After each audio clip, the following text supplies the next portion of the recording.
Hello my dear students, welcome back to our YouTube channel Bright Future Family. আজকে এই ভিডিওটা আগত 2026 মাধ্যমিক পরীক্ষার্থীর জন্য খুবই গুরুত্বপূর্ণ হতে চলেছে। কেননা এই ভিডিওর মধ্যে আমি আলোচনা করতে চলেছি ক্লাস মাধ্যমিক পরীক্ষার্থীর জীবন বিজ্ঞানে যে 5 নম্বরের প্রশ্নগুলো তোমাদের করতে হয় সেই প্রশ্নের সাজেশন নিয়ে। তোমাদের মাধ্যমিকে মোট 6টি 5 নম্বরের কোশ্চেন করতে হবে। তার মধ্যে একটি থাকে 5 নম্বরের চিত্র আর 5টি তোমাদের লিখতে হবে 5 নম্বরের প্রশ্ন। সেই 5টি 5 নম্বরের প্রশ্ন এবং চিত্রগুলো কোনগুলো মাধ্যমিকে চলে এসেছে বা চলে এসেছে বললে ভুল হবে না, সেই প্রশ্নগুলো নিয়ে আজকে এই ভিডিও। তো বন্ধুরা, তোমাদের কাছে একটাই অনুরোধ, তোমরা ভিডিওটা স্কিপ না করে প্রথম থেকে শেষ পর্যন্ত দেখলে তোমরা অনেক লাভবান হবে। চলো বেশি কথা না বলে মূল ভিডিওয় যাই।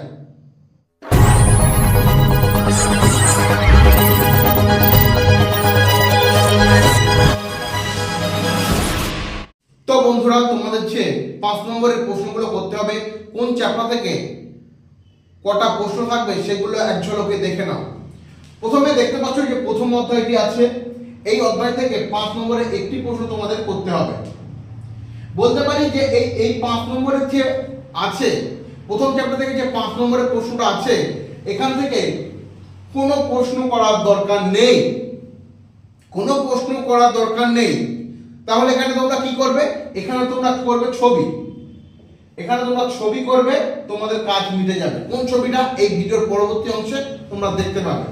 দ্বিতীয় অধ্যায় কি আছে? দ্বিতীয় অধ্যায় একটি মাত্র 5 নম্বরের প্রশ্ন তোমাদের করতে হবে মাধ্যমিকে। তৃতীয় অধ্যায়ে ও একটি 5 নম্বরের প্রশ্ন তোমাদের করতে হবে, একটি করে প্রশ্ন করতে হচ্ছে। 4 নম্বর যে অধ্যায়টি আছে, এই অধ্যায়েও তোমাদের একটি মাত্র প্রশ্ন করতে হবে। তাহলে দেখতে পাচ্ছ প্রথম, দ্বিতীয়, তৃতীয় এবং চতুর্থ, এখান থেকে প্রতিটা অধ্যায় থেকে একটি মাত্র 5 নম্বরের প্রশ্ন তোমাদের মাধ্যমিকে করতেই হবে। এবং 5 নম্বর যে অধ্যায়টি আছে, এই অধ্যায় থেকে তোমাদের 5 নম্বরের দুটি প্রশ্ন করতে হবে, মোট 10। তাহলে মোট কত হলো? মোট 30 নম্বর। এই 30 নম্বর তোমাদের মোট 5 নম্বরের প্রশ্ন থাকবে। এই ভিডিওটা দেখলে তোমরা 100% 30 এ 30 পেয়ে যাবে, এতটা গ্যারান্টি দিতে পারি আমি। তাহলে বন্ধুরা দেখো, এরপরে যে প্রশ্নগুলো রেখেছি ভালো করে সেই প্রশ্নগুলো তোমরা প্র্যাকটিস করবে এবং মুখস্থ করবে এবং মাধ্যমিকে গিয়ে ভালো করে নামিয়ে দিয়ে আসবে। জীবজগতের নিয়ন্ত্রণ ও সমন্বয়, এই অধ্যায় থেকে আমি প্রথমেই বলেছি তোমরা একটা আঁকা করলে তোমরা এখান থেকে 5 এ 5 কমন পেয়ে যাবে, চিন্তার কোনো কারণ নেই। এই যে দুটো আঁকা দিলাম, একটা হচ্ছে নিউরন আর একটা হচ্ছে প্রতিবর্ত পথ। এই নিউরন আঁকাটা তোমাদের মাধ্যমিকে পড়ে গেছে, যতটা স্টার দেব ভুল হবে না যে এই আঁকাটা ইম্পর্টেন্ট নয়। এই আঁকাটা তোমাদের পড়ে গেছে, নিউরন পড়েই গেছে 100%। তো বন্ধুরা, তোমাদের যদি প্রশ্নটা অনেক কঠিন হয় তাহলে যে প্রশ্নটা দেবে সেটা হচ্ছে প্রতিবর্ত পথ। বোঝা গেছে? অর্থাৎ এই দুটো আঁকার মধ্যে একটা আঁকা তোমাদের মাধ্যমিকে আসবে, 90% আসবে এই নিউরন, 90% এই নিউরনটা আসবে তোমাদের মাধ্যমিকে। যদি কোশ্চেন কঠিন হয় তাহলে এই প্রতিবর্ত পথ আসবে। দ্বিতীয় অধ্যায় থেকে কি রাখলাম? দ্বিতীয় অধ্যায় হচ্ছে জীবনের প্রবাহমানতা। প্রথম যে প্রশ্নটা রাখলাম, ক্রোমোজোমের গঠন ব্যাখ্যা করো। ক্রোমোজোমের যে গঠনগুলো আছে, ক্রোমাটিক সূত্র, টেলোমিয়ার, এইগুলো তোমাদের ভালো করে করতে হবে। দ্বিতীয় কি? মাইটোসিসের তাৎপর্য বা গুরুত্ব। তাৎপর্য আর গুরুত্ব একই জিনিস, যে প্রশ্নটা পড়বে তোমরা এটাই লিখে দিয়ে আসবে। আর কি হয়? তারপরের প্রশ্নটা হলো মিয়োসিসের তাৎপর্য। মিয়োসিসের তাৎপর্য বা গুরুত্ব দুটোই একই জিনিস। তো চতুর্থ প্রশ্নটা রেখেছি প্রোফেজ, মেটাফেজ, অ্যানাফেজ। এই প্রোফেজ, মেটাফেজ, অ্যানাফেজ এর বৈশিষ্ট্যগুলি আলোচনা করো। সঙ্গে দিতে হবে তোমাদের চিত্র, সঙ্গে দিতে হবে তোমাদের চিত্র দিতেই হবে। এই প্রশ্নটা খুবই ইম্পর্টেন্ট এবারে মাধ্যমিক পরীক্ষার জন্য। তোমরা প্রতি বছর মাধ্যমিক পরীক্ষা যদি কোশ্চেন ঘাটো তাহলে বুঝতে পারবে এই 3টে কোষ সংখ্যাণু থেকে একটি প্রতি বছরই প্রায় চলে আসে। এবারও তোমাদের জন্য প্রোফেজ, মেটাফেজ, অ্যানাফেজ এই তিনটে খুবই গুরুত্বপূর্ণ হতে চলেছে। এবং 5 নম্বর যে প্রশ্নটা আছে এটা হচ্ছে সবথেকে বেশি ইম্পর্টেন্ট, সবথেকে বেশি ইম্পর্টেন্ট। এটা কি? ক্রোমোজোমের রাসায়নিক উপাদানগুলি লেখো, যে ক্রোমোজোমের রাসায়নিক উপাদানগুলো কি কি আছে সেগুলো লিখতে হবে, এবং ডিএনএ আরএনএ এর পার্থক্য। এটা থাকবে 3+1 3+2 সমান 5। তাহলে কি করবে? এই প্রশ্নগুলো তোমরা ফলো করে নিজের আয়ত্তের মধ্যে নিয়ে আসবে, তাহলে তোমরা এখান থেকে একটা 5 নম্বরের কমন পেয়ে যাচ্ছ, আর এখান থেকে একটা 5 নম্বর, তাহলে এখানে তোমরা মোট 10 নম্বর পেয়ে গেছো। তো ভালো করে প্রশ্নগুলো একবার দেখে নাও। তো বন্ধুরা, এর পরবর্তী যে অধ্যায়গুলো এখন দেব সেগুলো তোমরা দেখে নাও। তো বন্ধুরা, তোমাদের জন্য তৃতীয় অধ্যায় রেখেছি, তৃতীয় অধ্যায় বংশগতি অধ্যায় থেকে প্রশ্নগুলো রেখেছি। তাহলে এক সংকট জনন কাকে বলে? মটর গাছের এক সংকট জনন চেকার বোর্ডের সাহায্যে লেখো। অর্থাৎ এই প্রশ্নটা তোমাদের জন্য এবার মাধ্যমিকে খুবই গুরুত্বপূর্ণ হতে চলেছে। দ্বিতীয় যে প্রশ্ন রেখেছি, গিনিপিগের এক সংকট জনন চেকার বোর্ডের সাহায্যে লেখো। তো এখানে এই গিনিপিগের এক সংকট জনন চেকার বোর্ডের সাহায্যে লিখতে হলেও এক সংকট জনন কাকে বলে এটাও তোমাদের লিখতে হবে। তোমরা যদি ভালো করে লক্ষ্য করো, এই দুটো প্রশ্ন থেকে 1 আর 2 এই দুটো প্রশ্নের মধ্যে একটি প্রশ্ন তোমাদের মাধ্যমিকে 100% আসবে, একটি প্রশ্ন আসবে। এই 1 আর 2 অর্থাৎ 1 আর 2 দেখো, ভালো করে দেখো।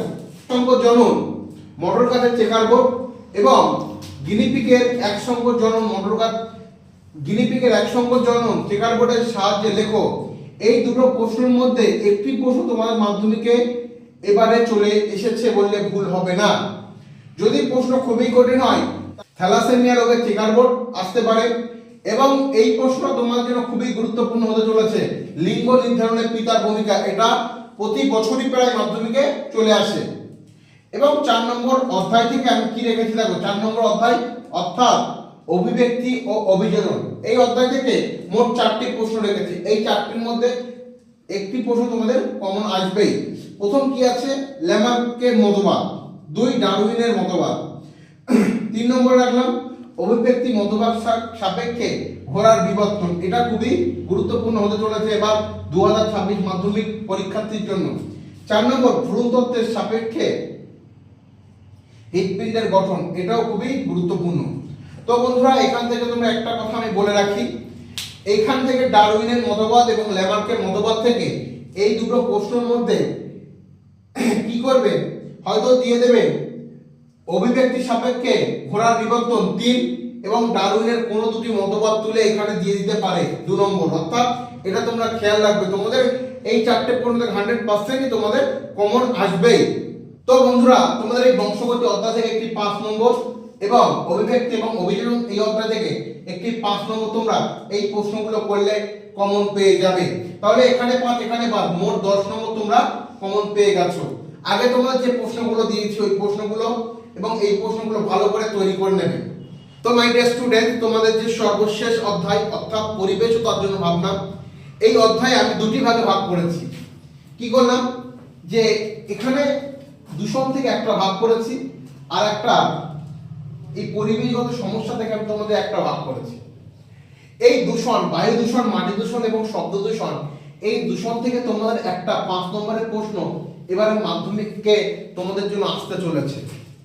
ভালো করে এই 3টে দূষণ, বায়ু দূষণ, 2 মাটি দূষণ এবং 3 শব্দ দূষণ, এই 3টে দূষণ তোমরা ভালো করে করলে একটি 5 নম্বরের প্রশ্ন কমন পেয়ে যাবে।